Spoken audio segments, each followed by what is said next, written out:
Hello, everybody. How are you guys doing? My name is Alvaro. I'll be your host for today's session, today's panel, and yeah, I mean, today I'm here on Creator Academy, back in Creator Academy, to talk about best practices for creator collaboration. I'm just listening myself, so I mean, in case we can fix it, that would be great for the entire session, and I'll be here with my colleagues, our guest. So first of all, on my right or left, depending on how it's allocated, we have Shane. How are you doing, Shane? Also, we have Cashman and Echo, and we have great topics to talk right now.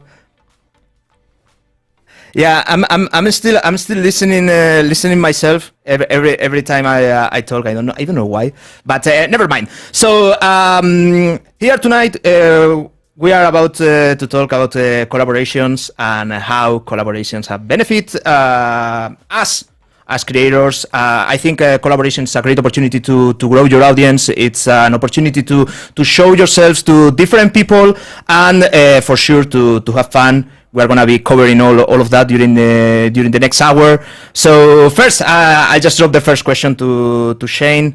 How have collaborations benefited you as a creator? I mean, first of all, they're a lot of fun. It's always great to get together with other creators and kind of just hang out and have some fun. But second thing, it can be very powerful for a small little boost in the algorithm. Because the way YouTube works is if you leverage an audience that's very similar to yours, and you collaborate with a creator that has a similar audience, similar content style, and then all of a sudden their viewers kind of go over to your video or your channel and start watching some of your videos, the algorithm kind of sees that as like, hey, now there's a link. These viewers are also enjoying this creator. These viewers are enjoying this creator, and it's more likely to kind of recommend them across viewers in the future. So it can have a huge impact on the channel's performance. Yeah, I fully agree that, and I've used collabs not only to grow yourself, but also when you reach a certain position or you have a good audience that you think that may fit with other creator or other colleague, it's great to just enlarge the community and make more people coming to the game. How about you, Echo? How are collabs impacting you and your content? Yeah, I mean, Shane kind of talked about a little bit about how it boosts the algorithm. So I think it's really engaging for the community as well. On our channels, our communities are typically used to seeing us talking about a game, giving guides for a game, or just some fun gameplay. And sometimes it's really nice for them to be able to get a little bit of dialogue between two people. It's a different take, it's different opinions. Of course, it's going to help with the algorithm as well. It's going to allow for more people to be introduced to you and your channel and what you do on a regular basis. And of course, it is fun. I mean, YouTube, I sit home all day in this room by myself. It's nice to be able to get together with some other creators, have some discussions. But I think my focus here and my point is that it's just a different type of content that you're giving to your audience, which a lot of people like. It's a longer form content a lot of the time, and people like the dialogue and the back and forth between people. Yeah, fully agree. How about you, Cashman? You are the short format video expert. How do collabs fit with YouTube Shorts, for example? Collaborations with YouTube Shorts is an interesting venue, just because I think it's an unexplored territory that could be maybe not exploited, but taken advantage of, especially right now with the rise in shorts, because we already talked about how important just collaborations are. I wish I went first because Shane and Echo, they had some very, very good points, and I was going to say a lot of the same points, but there is value with collaborations. We talked about just the community aspect. We talked about how it can encourage growth in viewership, but also as a small-time content creator, if you're just starting off, can feel lonely. It can feel like an uphill battle. So do it with someone else. This could be with short form content. This could be with long form content, but find someone else in your niche. Find someone that you like and that you guys can grow together, because if he grows, then you'll grow. And if you grow, he grows. It's basically like a times two. It's like Mario Kart when you hit the little speed boost. Well, you guys are on the speed boost together. It's like double dash. You guys get to go a little bit quicker. So I think it could have a huge advantage. Are you laughing, Shane? No, I like the reference. I like it. I think it made a little sense. Maybe it made more sense in my mind. But I do think there's value for newer content creators to take advantage of collaborations with their content. And I don't think enough creators do it, just because it is intimidating to do so, just because you kind of have to put yourself out there. But if you want to, I think there's value. What do you guys think? I agree. I mean, yes.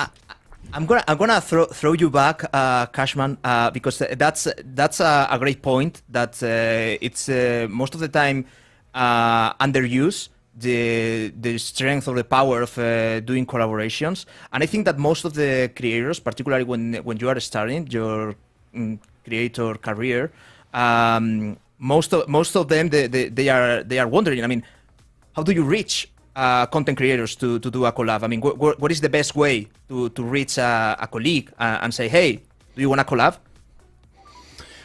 The way I look at it, it's hard because you have to bring value. Just like any other transactions, you got to give something, they get something in return, and if they're not getting enough value from the collaboration, it can be hard. So like if I reached out to Mr. Beast, for example, I was like, hey, I got this great idea for a video. Do you want to come in? He'll probably look at me in my situation and be like, no, I don't, there's no value. So you have to figure out a way to not you have to figure out a way to bring value to other creators. And I think the best way to do that is the upfront approach too. Just there's no harm in trying. Even if I message Mr. Beast and I was like, hey, I got this great idea. Boom, boom, boom, boom, boom. Are you interested? He says no. Okay, it's not a big deal.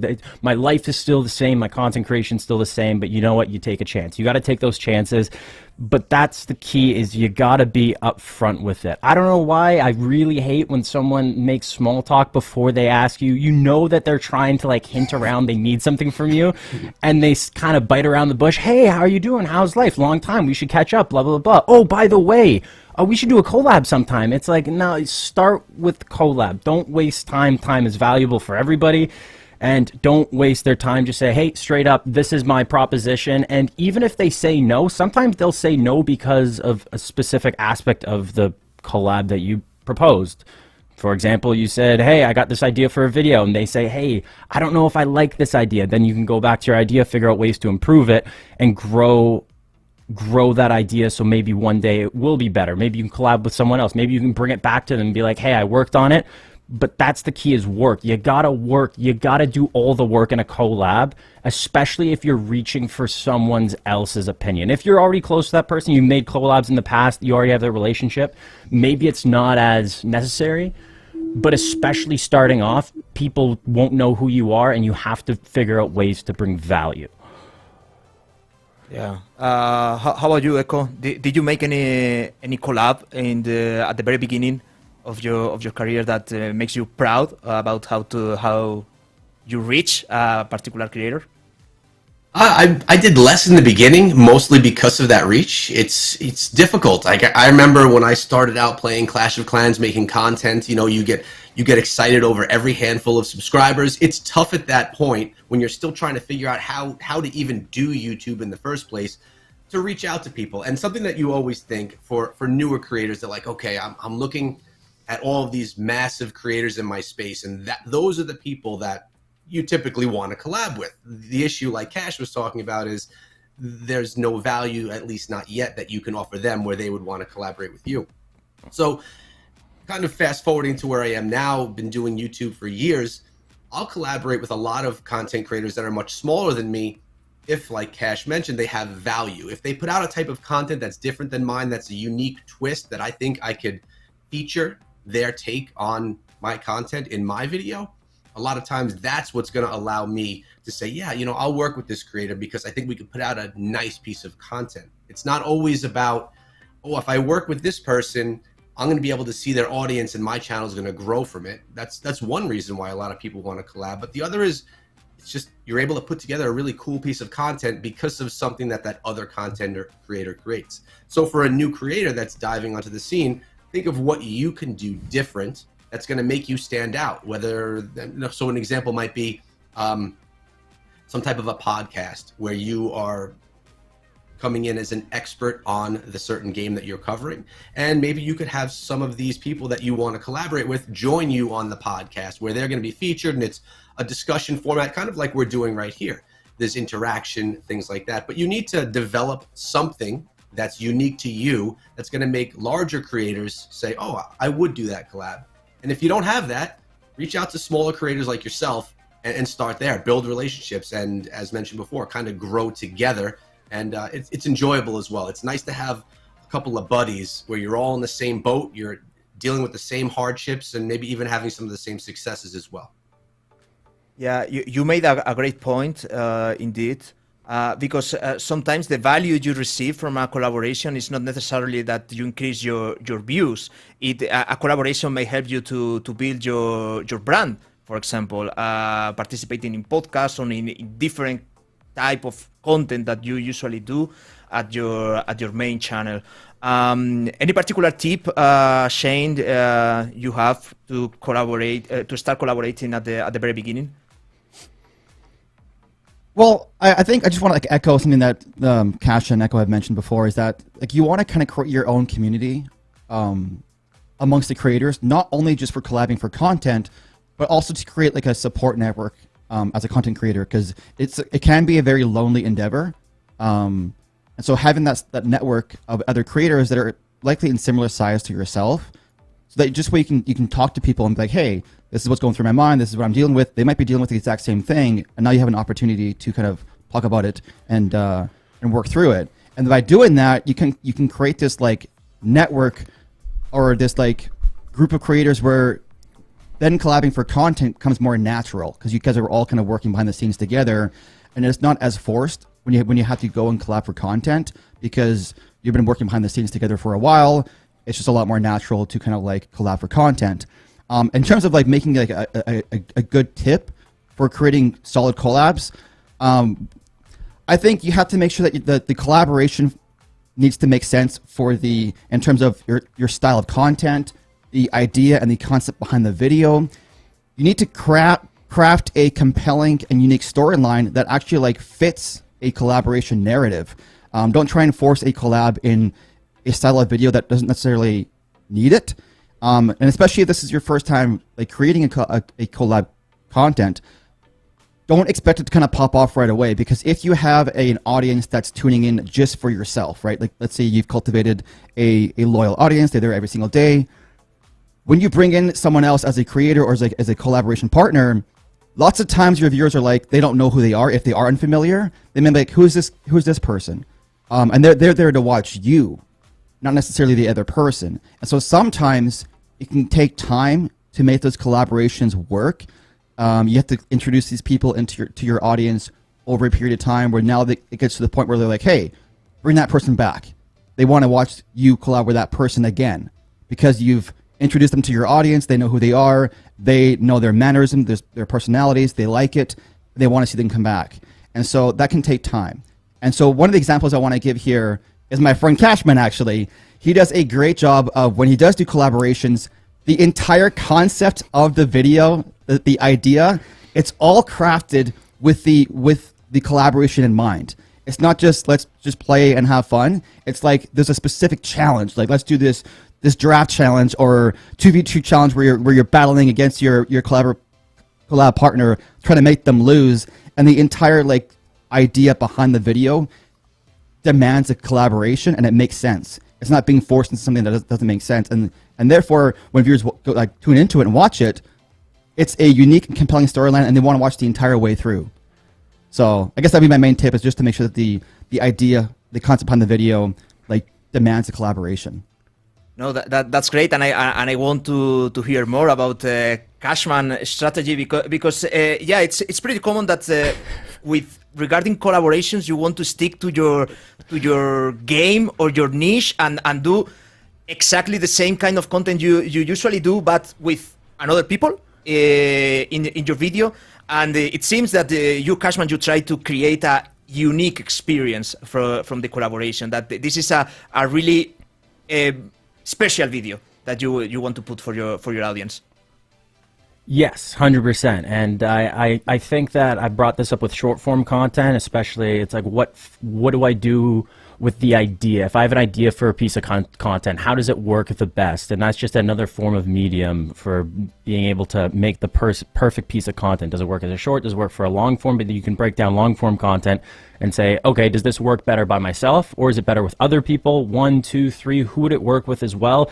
And also, that's a key thing, like, who will it work with? Because some people do better in different situations. I'm going to talk about my guy Shane, for example. Oh, no.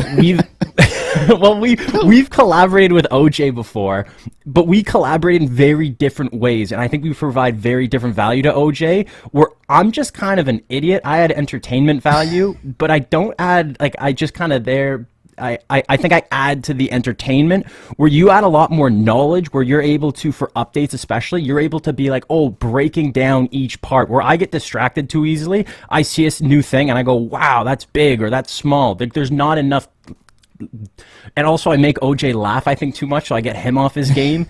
But there's different people that work for different forms of content, and that just goes down to, what is the purpose of the content? Is it entertainment value? Do you want to enhance that entertainment value? Do you know someone that can help you enhance that entertainment value? Or is it more educational, and maybe someone can bring in their thought process on a certain update or a certain challenge, and you could add more value to this knowledge gap that maybe the viewer has, and instead of just getting your perspective, now they're getting another perspective as well, and that just makes a better video, better content. So it is very important to collab, but it's also very important to collab with a purpose. Don't just be like, hey, I like Echo and I want to just collab with him. No, figure out what you guys can do together to make the best piece of content. Is it going to be a challenge? Is it going to be a podcast? Like, what is it going to be? What can you guys provide value to the viewer? And I think that's very important. I don't remember what the question was again. I'm going on a tangent. Bring me back. I think I can piggyback off of your comment, Cashman, if that's okay. Yeah, I just want to say that, like, I think when you go into a collab, if you're going into it with like a selfless motivation, where it's like, hey, you see an audience and you're like, I want to get to that audience, and you're trying to use it as a way to like boost yourself, it's like the completely wrong way of trying to approach a collaboration. And so I want to give a bit of a case study here, because I think this is a great example of like a success story on how to perfectly execute collaborations. And it's within the Clash Royale kind of like content creation community. For people that are familiar with Clash Royale, it would be Ian77 and Riley CR. They both had very similar channels, channel size. They had similar content strategies and content. They're both kind of like strategy-based YouTubers. And then they kind of crafted this narrative where the collaboration goes beyond just like, going on for videos. They had this whole kind of like underlying storyline where there's this competition between both of them. They're both pro players. They both compete on ladder. And you'll often see them like creating videos like, oh, I beat this person or I beat them. And then they create this storyline where both of their individual audiences are now invested in the other channel to see what they're doing. And so now you get this cross viewership from both channels, which were both like similar size, kind of boosting each other. And like Cash kind of mentioned earlier on, creating this group, going on for that Mario Kart ride together and the double dash. And it's just a great example of how like you can go beyond just an individual video and have it just be this storyline of like over months of competing against the other channel. Now the viewers are just interested in both of you to see what you're doing. And I just want to say that it's been really fun to watch that kind of unfold. And it's like a really good case study on how to like properly execute a collaboration, even beyond just an individual video. Yeah, how about you, Echo? I mean, regarding collaborations of Clash of Clans are more difficult or trickier because the game is not symmetric, so you don't play against another online player. How have you dealt with that kind of content?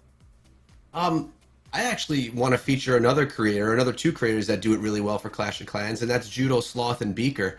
They have built this relationship that as a viewer of their channels, I can expect during update time a video between Beaker and Judo where they each break down the update in their own way with their own perspectives. And that's something more along the lines of the way that I like to collaborate personally as well, is getting varying opinions on the same topic.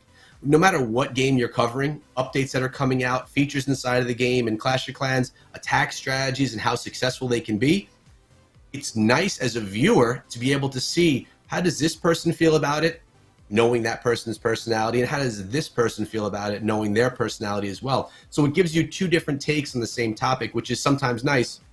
And putting myself aside, I think that Judo and Beaker do a really nice job. And me as a viewer, I just know that every time it's update time, that video is going to come out, and I'm going to watch them on both channels to make sure that I get both pieces of the whole topic itself. Yeah, that reminds me that with collaborations, it's usually asked about if there is any posting strategy that you have to follow. Not sure. I mean, Shane, do you follow any particular methods to post? I mean, let's say one video in each channel. What video should be posted before the other, both at the same time? Is there any strategy, any rule, or just whatever you feel it's better? I mean, I don't think there is any rule. It really depends on what the collaboration is about. For example, let's say you're doing a challenge and you can do part 1 on one person's channel and part 2 on the other person's channel. In that case, you would want to do part 1 on whoever's channel first, maybe give some time, build some suspense, and then drop part 2 on the other person's channel if that is what you want to do. It doesn't always have to be that way. I often collab with OJ and it's just his channel. Or, you could be inviting people to your channel, not necessarily their channel. Maybe you're, for example, my friend Clash with Ash would used to do podcasts for Clash Royale all the time, and he would just bring on like a pro player, a casual player, and a mid-ladder player, and then he'd have all these people, like often content creators from different perspectives coming in as a collaboration, and they all offer their own unique viewpoint, but there doesn't necessarily have to be any sort of videos on everyone else's channels to like post at the exact same time. It just depends on what is the content you're doing, does it make sense? And then, try to make it unique. If you are posting videos on each person's channel, like if you are doing 2 separate videos, make it so that each video has a unique storyline and a unique purpose, or maybe tie them together. If it's the exact same video on both channels, if people watch on one channel, they'll go to the next channel and click on it, and then, maybe get a minute into it and be like, okay, this is the same thing I've already watched, and click off of it. So you want to make sure that if you are doing multiple videos, that they are somehow linked, or there's a storyline that carries through all of them, or that they're different in their own way and offer something different. Yeah, talking about multiple videos, I usually like to collab with different games, not particularly the game I cover, so that the video it's completely different, because it's another game, same people, but playing different, or with a complete unique activity. Let's call it that way. How about you, Echo? Thoughts on this? Yeah, I actually like the idea that you're talking about there, about 2 different games. I know that you cover a lot of Supercell games in your channel. It's a great way of doing it. I never thought of that.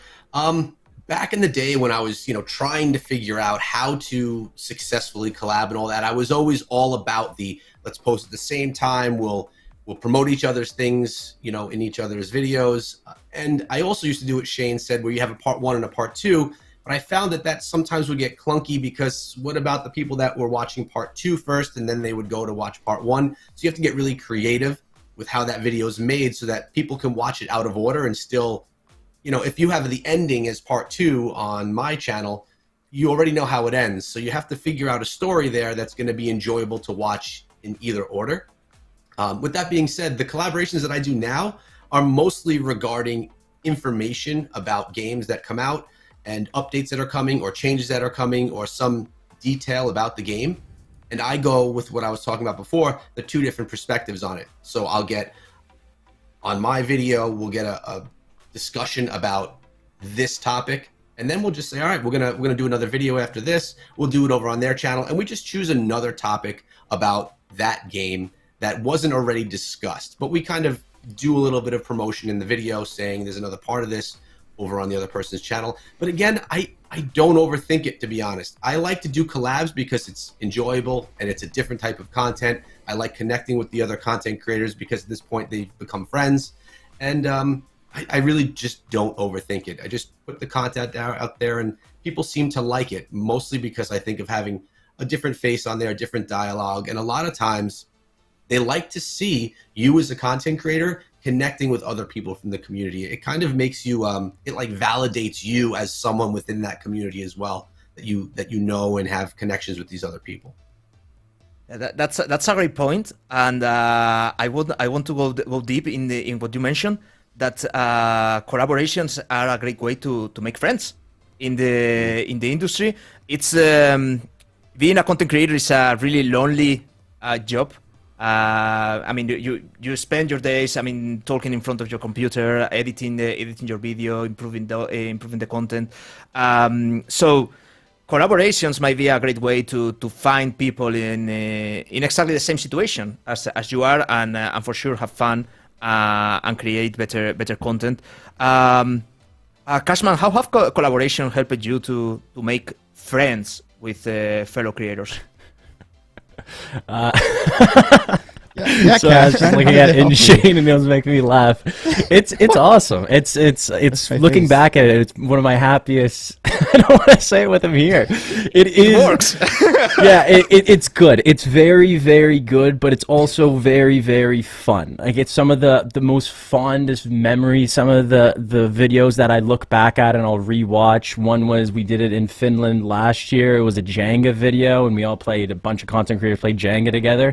And just looking back at those moments, it's different, because when you make a video, it's a moment between just you almost. It's like, oh, I did this epic moment. But in a collaboration, I don't know, it feels more like there's more, because it's a shared moment with you and someone else. And then the longer this time goes on, and the more collabs you do, you grow that relationship. And it feels weird saying it like relationship, but it is a lot of fun. And I guess this is like two little quick tips that I was just thinking of right now, is when you're thinking of a collaboration, and especially if you're a new person that is asked to collaborate on a video and you're feeling awkward, you don't really know what to do, ask the content creator that the content is being made for, ask them what they're trying to do with this piece of content. Because sometimes people are just like, hey, I got this video, boom, let's do it. But you got to figure out what they want that video to be, and just ask. Be like, hey, what's the purpose of this video? Should I prepare a little bit? And that's very important, because always be prepared, because it's so much more valuable. The video isn't your video. If it's on someone else's channel, don't treat it like it's not your own video. If you put an effort into your video, put equal or even more effort into someone else's video, and in whatever manner that means. If that's doing research prior, if it's preparing, if it's trying to get the idea of the purpose of the video and making sure that you can help kind of showcase the purpose of the video or enhance that. And another thing that I want to add is, when you're doing a collaboration with someone or multiple people, there's a natural tendency to try to look better than the other people, trying to, maybe if they make, let's say, a mistake in the game, you ridicule them, you make them look bad so you look better by contrast, I guess. And try to avoid this at all costs. If anything, try to be Robin. If something happens, try to enhance that experience. Make it funny. Make it more. Make sure that the other collaborators are the centerpiece, and don't try to steal the spotlight, because it's just not. It's not how you build a relationship. A relationship, it's a two-way street, and you gotta give to make successful collaborations and relationships that last. Does that make sense, Shane? Is that? No, that makes, yeah. I heard you laughing. Don't be laughing. No, I wasn't laughing. I was just, it makes really good sense. Yes. Thanks, man. Sense. Thanks, man. I'm No, it's glad I could important. collaborate with you. Like you said, you want to go in, you want to enhance the storyline and not be like, for example, I've done like collaboration in the past with Clash Royale, where we do like sneak peek content, right? Where the showcase is like a new card or whatever, and I'm collabing with the creator. But then they go like try hard mode, and they're trying to like actually win these battles, like if it's like for real. And I'm like, all right, well, we're just kind of having fun showcasing the new card. And so I think what like kind of Cash's meaning is like, don't steal the spotlight. What's the purpose of the video? And then trying to serve that. If the purpose of the video is a competitive like battle, then obviously go in, and try hard. But if the purpose of the video is just more entertainment and for fun, then have fun and just be entertaining, right? So yeah, I think it's important to kind of cultivate that relationship, because you want to be invited back, right? If you create a collaboration with somebody, you want their audience to like enjoy you as a collabing partner and like check out your content. and you also want to kind of create like a long term. Like you want it to be more than just a one-off, because that's the best way to kind of leverage an audience over a period of time is to be able to come back, have the audience actually care who you are as a creator, and want you to be invited back.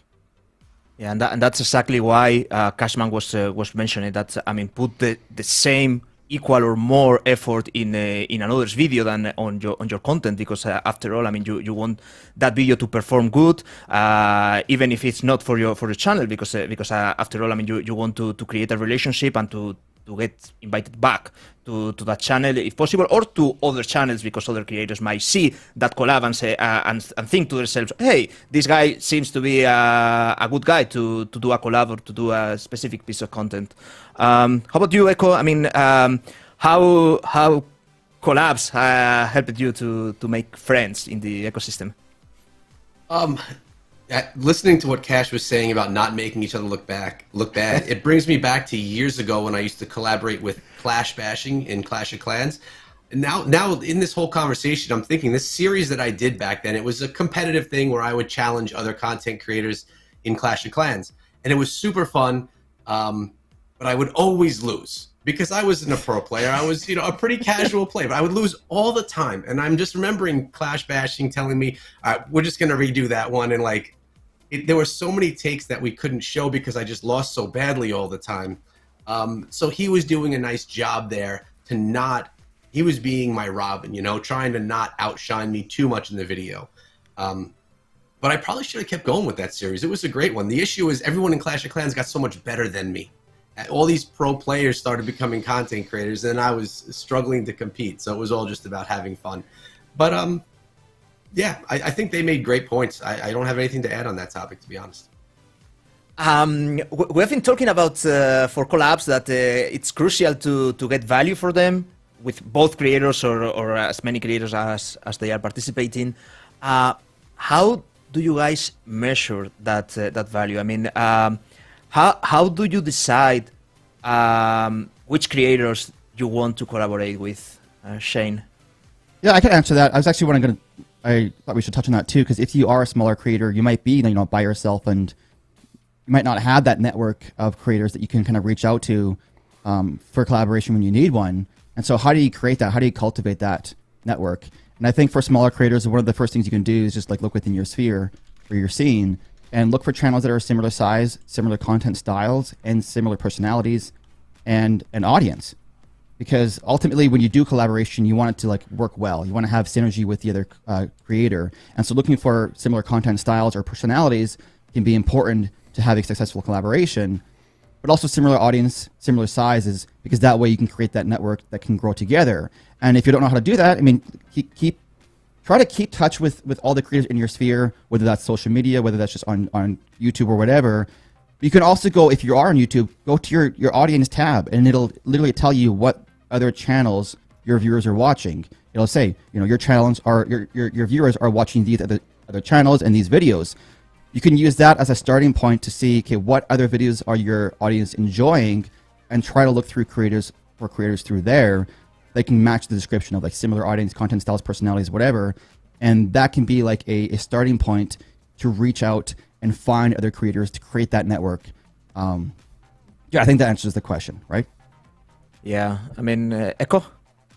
Yeah, I have one that's a little bit different here.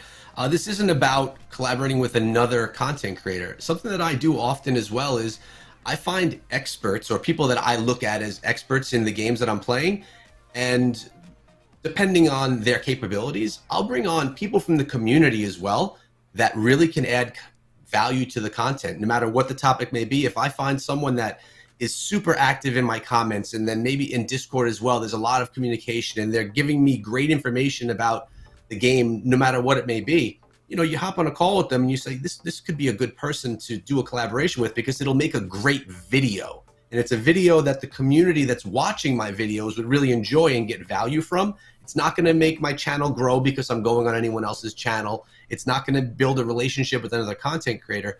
But I've seen a lot where community loves when I bring on other members from the community. And, if they are actually that expert that I believe they are in the field, it can add a lot of value to someone that's trying to learn the game or advance their play style inside of the game, or it's just another way to collaborate that is off topic from with other content creators. Yeah, it's usually, I mean, we usually limit ourselves as creator because you think in another creator, but it's true. I mean, even myself at the very beginning, I used to invite to my channel, I mean, important members of the community, relevant people, just to add a different point of view to my channel or my content. And I usually try to bring as many points of views as possible of the game I am covering at that moment, because it's very different how a casual player feels the game from a pro player or hardcore player. And I think that using collabs as a tool to cover aspects in which you are not an expert, it's a great way to address those interests. Not sure about you, Cashman, if you have any tip regarding how to decide which creators to collaborate with?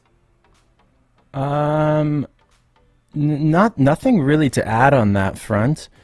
If we're talking about I would say, like, don't knock it till you try it, almost, like, where, like, don't just, like, see someone and be like, try to, I don't know, be creative with collaborations. We already talked a lot about the whole, like, who to collaborate with.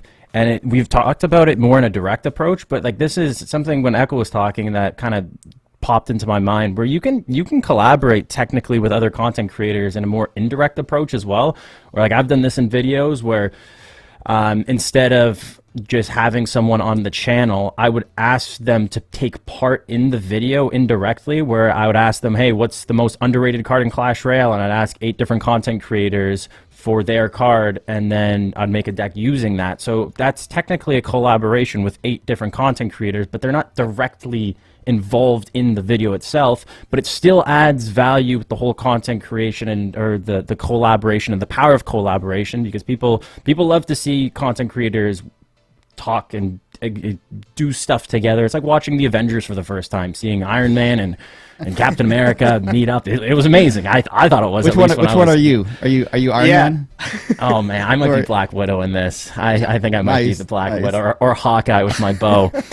But there's other ways that you can collaborate with content creators, and just asking other content creators for maybe a challenge or some feedback or incorporating them some way indirectly can add value. But it also makes it so you're able to incorporate 8 different content creators into one video.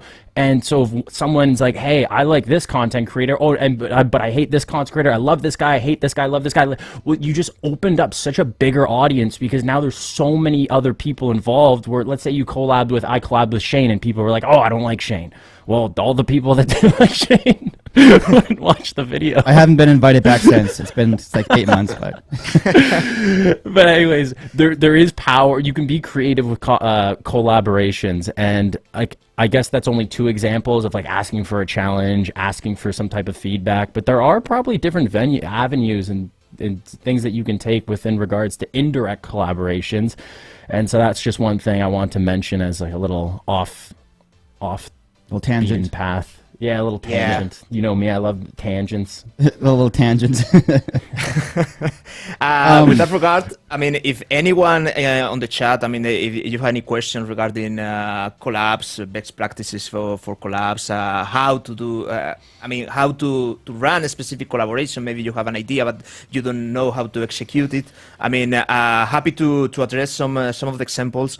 I want to move on collaborations on live streaming, because we've been talking much about VOD and video, but live streaming is a great opportunity to start collaboration with someone, and usually it's a ton of fun to play with someone on live stream. I mean, way better than just playing yourself, no matter the game it is. I mean, it's always better with teammates and with fellow creators. Do you have any point there, Shane? I mean, do you prefer a particular kind of format of collaboration, or you don't really care? I don't think I've done I've primarily done video collaborations. The only time I've ever done a live stream collaboration is when we were in Finland or at a Supercell event, and we're all together and are in physically one spot and are able to live stream together. That's when I've done kind of collaboration live streams before. It can work. I know my friend Cashman has done live streams before with other creators where they're both streaming at the same time and on voice together. And it appeared to work really well, but like we mentioned before, everything else that applies for collaborations for video content also applies for live streams. The concept has to fit a collaboration. It has to make sense. Has to be unique. And I think what Cashman did with it was phenomenal. So maybe we hear more from him on how he makes that work. The live streaming collaborations are very fun, like Alvaro said, but they're also hard just because having a chat, you want to focus so much attention on the chat, you try to stay engaged. But when you have a partner in crime, if you're doing a collab live stream, you kind of lose that, and it's hard to figure out that balance of like staying with the collaborator. So it's definitely a lot trickier. It's very hard, but don't let that deter you, because it still has a ton of value and it has a lot of fun. Is that a question? No, I was gonna follow up when we were done. I just want to follow up. Oh, you go, hop in. The water's fine. No, I was gonna basically expand on that. Like when you're live streaming, typically, like if you live stream often, your viewers are used to kind of tuning in and having a direct conversation with you as the creator.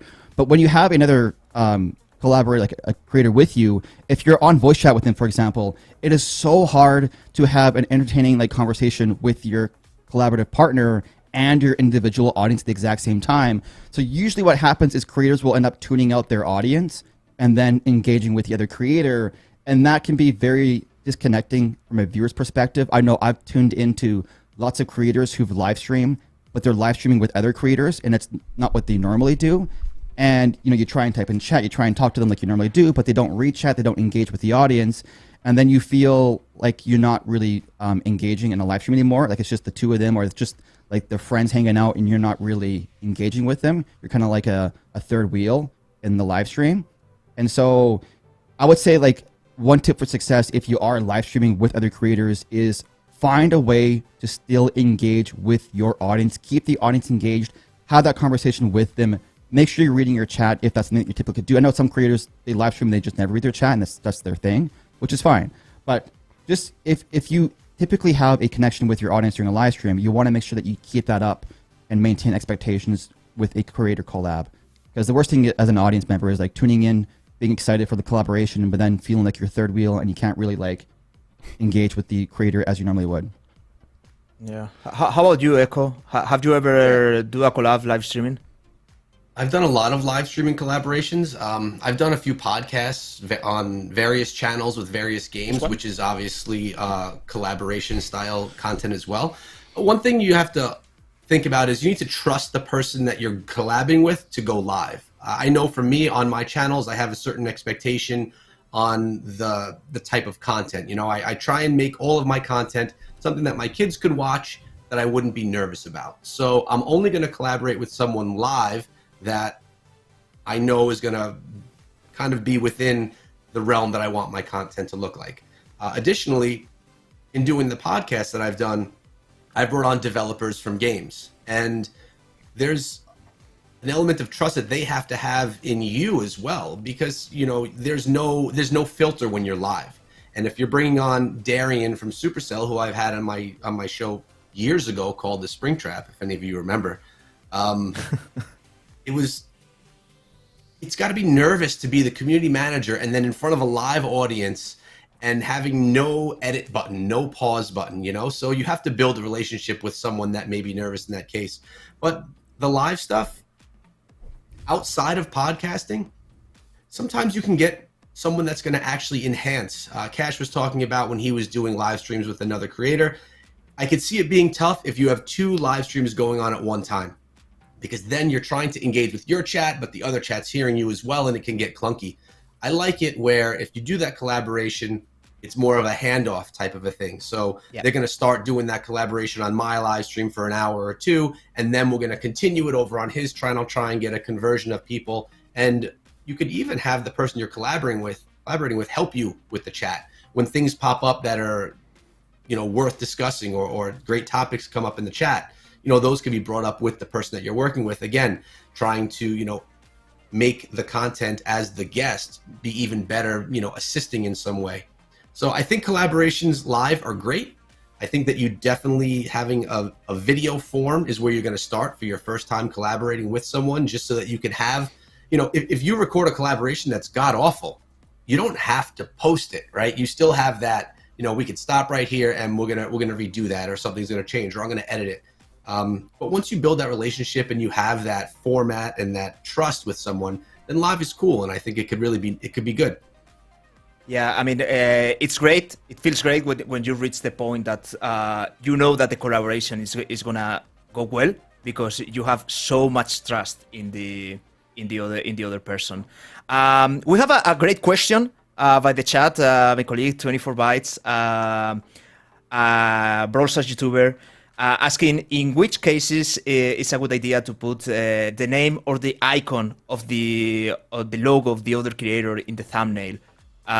Shane or Echo, I mean, whoever, Echo.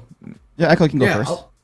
I'll go first. I mean, this is when you have some type of a competition. Like I said in the past, I had the collaborations where I would take on other content creators in Clash of Clans. That's a clear idea here for a thumbnail that should represent them versus me. It's very, very cut and dry.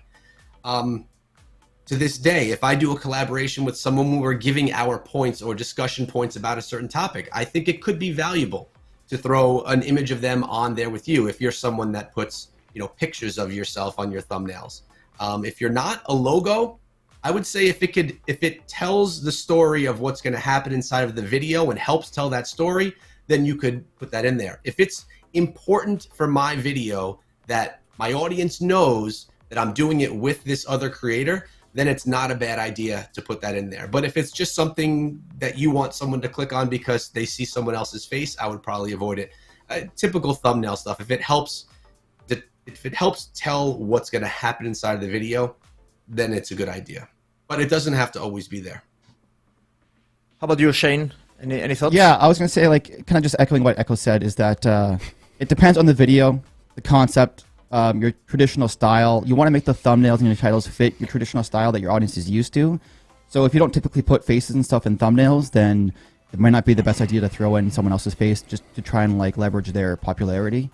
An example, going back to the case study that I mentioned before with like Ian77 and Riley CR from Clash Royale, is like they'll throw in the title like, oh, I beat Ian77 or I beat Riley CR, or in their thumbnail they'll kind of have like small little jabs, like they'll have a picture of the Clash Royale leaderboard, and it'll show like Ian77 on #1, and then Riley's like, you know, purposely like, you know, lower than him. So it needs to fit whatever narrative it is you're trying to craft. If the title is more of a competition that your audience is used to, then go ahead and throw it in there. Be like, hey, I beat Ian77 for #1 or whatever, or I beat Riley for #1, and that's going to get your audience interested. It's going to create that like compelling reason to click on it because they want to find out what happened and how it happened. But play around with it. Like especially if you're newer to content creation and you're still trying to figure out your style, don't be afraid to like create multiple thumbnails and titles and find which one you think works best and which one is the most compelling reason to click. Like Echo said, ultimately you want them to create a compelling reason to click on the video. And so if you're just throwing in someone's name just to try and like leverage their popularity, but it doesn't create any sort of like suspense or interest in the video, that's the wrong way to do it. I've done collaborations in the past where I've done like a best of 5 or versus 5 other creators for a video, and I tried to throw in all 5 of their logos into the thumbnail because I'm like, oh, that's the video, I'm facing 5 creators, throw all 5 in there, and there's just too much going on. And so then ultimately I narrowed it down and threw in like only 1 or 2 of the creators, and the through it rate went up because it's a much simpler thumbnail for the audience to understand. And so if you're a new creator, just experiment with it, find out what works. Don't be afraid to change thumbnails or titles in the future if it's going to help the video out. Yeah. Yeah, I was thinking particularly in having multiple creators at the same video or the same collab. I mean, Cashman mentioned it earlier that some collaboration might be indirect. That hey, I ask 8 creators. I mean, what is your favorite Clash Royale card? And I make a deck with that or whatever. And I guess that for that kind of content, Cashman, I mean, not necessarily you need to include every single creator in the thumbnail. He does. He puts all 8 of them. But It that works makes sense though, in that because I put sense. them. Yeah, it makes Explain sense. why. It makes sense. Explain why. Yeah. It made sense because I made each of their logos a card in the deck, and then the thumbnail was the deck. It worked for that, but like that's what we were. That's what Echo said. That's what Shane said. It's not. There's no like yes or no. That's just how content creation is. There's no like do this or don't do this. You got to figure out what works. What's the best approach, and yeah, they hit it on the head. There's no. I would say one thing I would add is I'm not a big fan if you have a picture. Let's say I do a collab with Shane, and in the title, I don't know. Shane, what do you think on this? Do you think you need their name and their picture, or one or the other is sufficient? Like if I have a picture of OJ or you in the thumbnail, do I have to say that like I'm playing against Shane, or is that all like implied almost?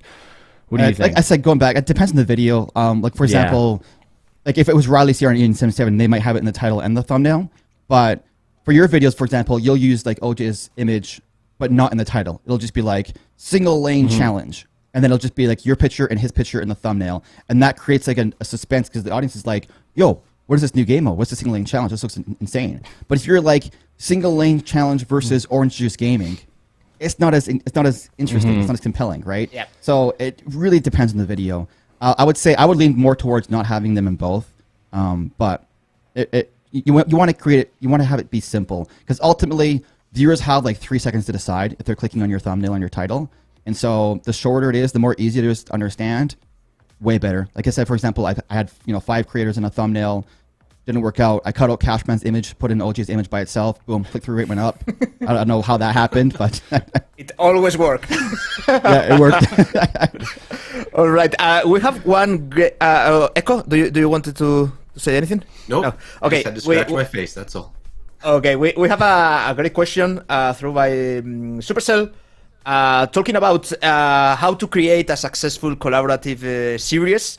Because collabs, it's a great opportunity to create a series either with the same format but with different guests or different creators, but also you can create like a let's play series, for example, with a partner or colleague to do a collaborative project in a game. Any take on that? I think Shane and Echo as well. I mean, he has done a lot in the past. Shane, go first. Yeah, I was just gonna say that like there's so many different ways you can create a series. I know my friend Clash with Ash used to do podcast series, he called it the Broken Podcast, and he would just invite different creators and get their opinion on like balance changes or an update or whatever. And it got to the point where like the audience was loving it. It was like their favorite video. They would tune in for the podcast. They would get all these different perspectives. And then whenever there was a balance update, they would come in and be like, hey, where's the next podcast or whatever? And they were looking forward to it. And so he crafted this like series where it's like people want to tune in every single time to find out what multiple creators have and to learn the different perspectives. And then going back to like the case study from before, Riley CR and Eden 77, they crafted this perfect narrative, a little competition between 2 strategic channels. It fits, and it's this ongoing storyline. And then like obviously Cashman has done an excellent job creating series with like, I asked 8 creators for this, and he's done it like multiple times, but for like different variations, like overrated cards, underrated cards, most hated, favorite cards, for example. And then he's done it with creators and pro players. And so, you want to experiment with different ideas and then use the feedback from your audience to refine and iterate on what's working. If you invite multiple creators on and your audience is like, hey, we really enjoyed this creator and this creator, then consider inviting them again for a different part of the series. Yeah, Cashman, when do you think is the series is done? I mean, when is there any end? When you start hating doing collabs with the other person. No, but on a serious note, I think it depends. It depends on your approach. If you have a narrative format where there's like a beginning and an end, there's like a natural end. But if there is no natural end, and if you can keep making content around a certain theme and with a certain other content creator and keep collaborating, and if it's successful and people are saying, hey, this is amazing, and you see the metrics are all doing well, we'll keep doing it. If you see the opposite effect happening, people are less enthusiastic about it. Just could be some natural viewer fatigue, and it doesn't mean that you have to stop collaborating with the person. person, but maybe you can try a different idea. You can try something new. You see people, I remember when I first started watching Clash Royale. How long has Clash Royale been a thing? Please don't yell at me, Supercell. I should know this. It's been 7.5 years. 7.5 years. I knew that. I said that first. And I remember watching people, these content creators, like, and they would collaborate, and it would just, like, every video was a collaboration, but it worked for them. Like, it's just, they kept collaborating and they kept doing it, and it's not a. And then even for live streams in the German community, you see players like Big Spin and Morton and OP Sam and Carl the Legend. They do these challenges on their live streams, and they're able to keep it going. And they've done this for probably over a year, maybe 2 years now. Or I don't know if there's like a. What was the question again? It was like when to stop. I don't know. I think it kind of comes down to just the metrics and like when does it feel appropriate to stop? Maybe you just start hating. I think as a creator, like, you naturally know when it's time to stop. It's like, yeah. When do you feel like you don't have a compelling storyline? When do you feel as a creator uninterested to tell that story? Are you bored of that concept? You want to move on? Then move on, right? Like, you want, as a creator yourself, you need to be genuinely interested and excited about creating that content. And if you're just trying to do it just to get something out, that's probably a good sign of like, hey, we need to move on. We need to iterate. We need to change it. Yeah, and one thing I love to do, and I encourage every creator that has been in the scene for a while, is that to reuse some of your best ideas, even with collabs, that maybe at that specific moment, I mean, you decided that it was the moment to stop that collaborative series, but maybe 2 years, 3 years later, it's a great moment to say, hey, new episode, new season. I mean, let's do it again. Thinking back in the days, and for me, that's a thing that has usually worked pretty well. Not only with collaborations, but also with regular content. That maybe your own series is not popular anymore, but in the future, it might remember the good moments for your most loyal audience. Echo, how about you? I mean, do you have any experience regarding creating a good series of collaborations? Yeah, what I typically do now, just because it vibes best with me, I don't really do as much of the challenge-related stuff that the other guys do. I do more of the dialogue-related things, the discussions, and it reminds me, or I shouldn't say it reminds me, but someone that really stands out as one that collaborated well in the past was Clash with Ash. He'd always bring on the experts, get the expert opinion, and I would that wasn't a challenge most of the time for him. It was more of a discussion, an educational moment that he was sharing with his community. That's typically how I do it, or some type of a podcasty style dialogue with less, I wouldn't want to say less fun, but it's not made for like being the most entertaining and most exciting and fun video. It's more about getting people's perspective and discussion points. So that's really where I focus my related stuff now, but that's also based on my audience and why they come and watch, and also me as a creator, who I become, and the type of content that I put out as well. And in addition, relating to what the other guys were just saying, when you're on YouTube, you know what content works and what content doesn't. And if you're doing a collaborative series, YouTube will tell you when that series is maybe time to fade out or be revamped or changed up. You learn how to look at analytics, and you'll be able to see if it's working or if it's not. It'll be pretty clear. The biggest thing to look at, I would say, is probably retention. Look at the retention of graphs of your collabs. Are people like watching the entire thing? Are they tuning out? That's the biggest indicator of what you can improve about collaborations, or if it needs to stop, kind of thing. Okay, but how do you decide when is the guest fault? Let's say that way, because it's never the guest fault. After all, you are the responsible of your content. But how do you distinguish when it's because of the guest that maybe he or she is not that interesting for your audience, or it's because of the content itself? I mean, for the most part, it's usually the concept of the video that determines their retention. Unless, in my case, I did like a versus 5 creators, and then the retention graph's fine, and then Cashman goes on, boom, drops down to like this, and then goes across. No, I'm just kidding. You were gonna say that. Yeah, you were gonna say that. No, I think like when it comes to retention, what it comes down to the concept of the video and your ability to tell a story and a narrative. And do you have a hook to the end of the video? Does your video demand your audience attention till the end? If I've done collabs in the past where it's like a new card sneak peek for Clash Royale, and all it really is just me and another creator just playing a few battles, and so retention will dip after the first battle because all the audience really wants is they want to see the new card. They want to see what's the new mechanic coming to Clash Royale. They don't really care about the best of 5. And so in that perspective, it doesn't matter who I invite as a creator, the retention is not going to be great. And so if I worked on that idea and maybe crafted a different narrative, and then what I did was, for another example, was I had another card coming out, but instead of just being like 5 battles with a creator, it was like 5 battles versus 5 other creators, and it was like a storyline, and then everyone watched till the end because they wanted to see what happened. And so ultimately look at it and go, hey, what is my audience saying in the comments? What's the engagement like? Are they tuning out at a certain point? And reflect on that. What can you do better from a story perspective? Did the collaboration make sense? And how can you enhance it going forward? Yeah. Yeah. I have another question for you guys just before ending the session. Right now, I mean, World Finals are approaching, and we know it's a great opportunity for many of the creators to meet each other in person in real life. It's a great opportunity in the whole year. So I want to ask about collabs. Difference in between online and offline for collaboration. I mean, is there a great difference on those, or it doesn't make such a difference in the quality of the content? Just explain further. Like, what do you mean, like online versus offline collaborations?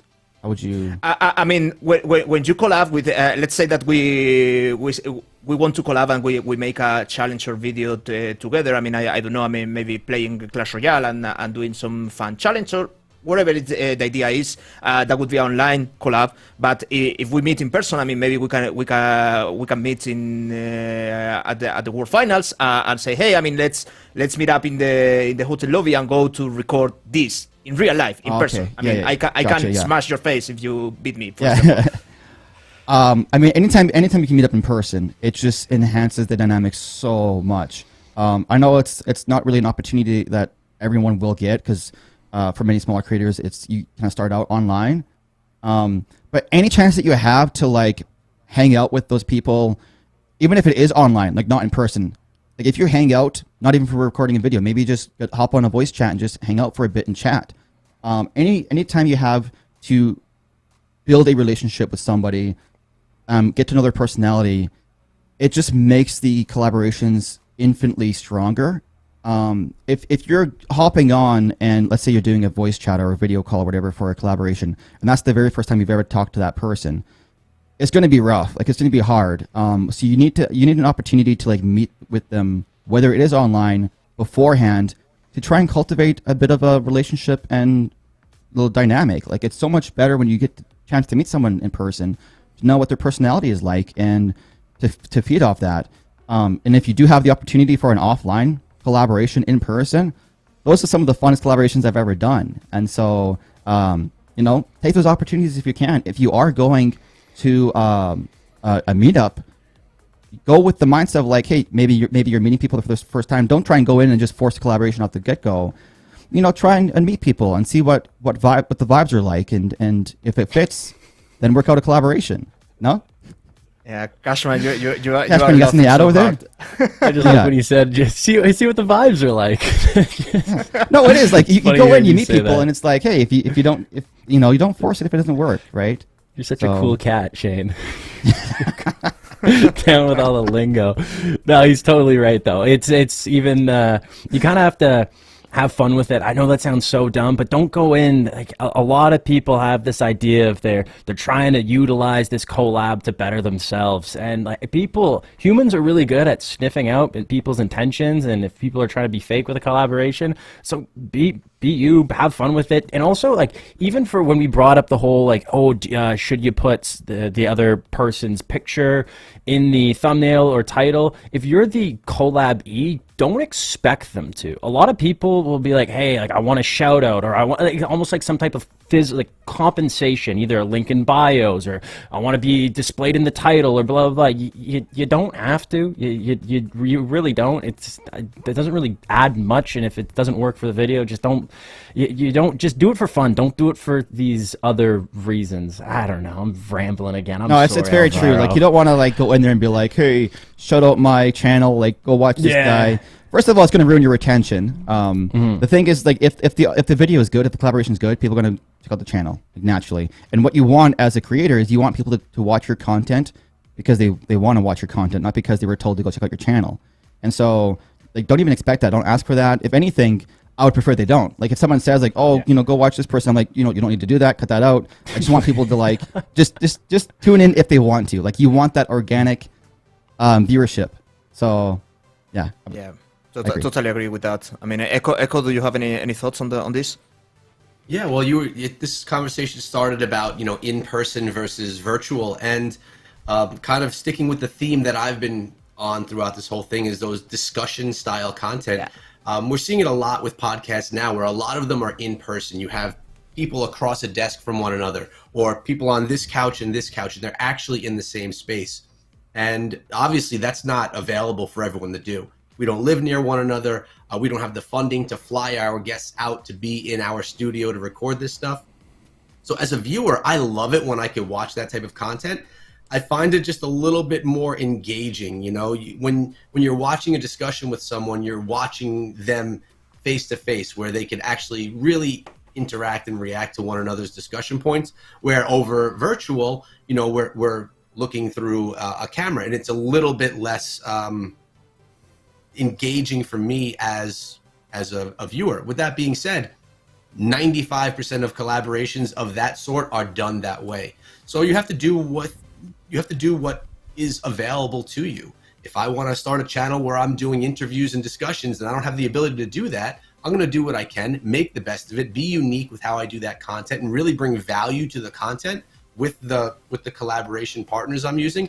And then, you know, maybe one day my long-term goal is to be able to do all these interviews in person. But you have to start out with what you could actually do. But if I'm heading to a Supercell event, or if I'm going to be somewhere where there's other content creators, I'm going to sit down and try and do some type of a discussion, get it on film, and maybe put something together for content. It's an opportunity that if people are up for it, you don't want to miss out on it. It's great to capture those moments.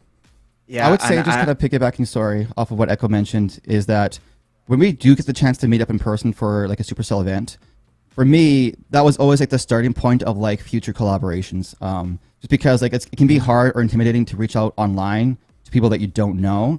And it wasn't until like, you know, obviously like attending my very first Supercell function, getting to meet everyone in person, you know, I didn't go into that with the intention of like getting some offline or collaborations. But what that did was it created a network, and then after the event was over, now you had the opportunity to pursue collaborations further because you've established some sort of like relationship with all the other creators that you met up in person. Yeah, I want to go deep in that point and encourage all creators, non-English speakers natively to go and talk to people on those events, because it's a great opportunity to start that networking, and maybe in the future it will be an opportunity to start a collab, or just having a friend or a colleague in the other part of the world. And I think it's really important. I've always in the past, in all Supercell events I've attended, I said yes to all the ideas, all the collabs, all the crazy stuff that I was asked to do it. So yeah, I mean, take those opportunities, and not as Shane mentioned. I mean, not with intention to say, hey, I mean, I'm gonna try a collab with this guy because it will be super important. It will boost my views, blah blah blah. I mean, just to make friends and to start your own professional network, if you wanna say that way. Yeah, right. I agree.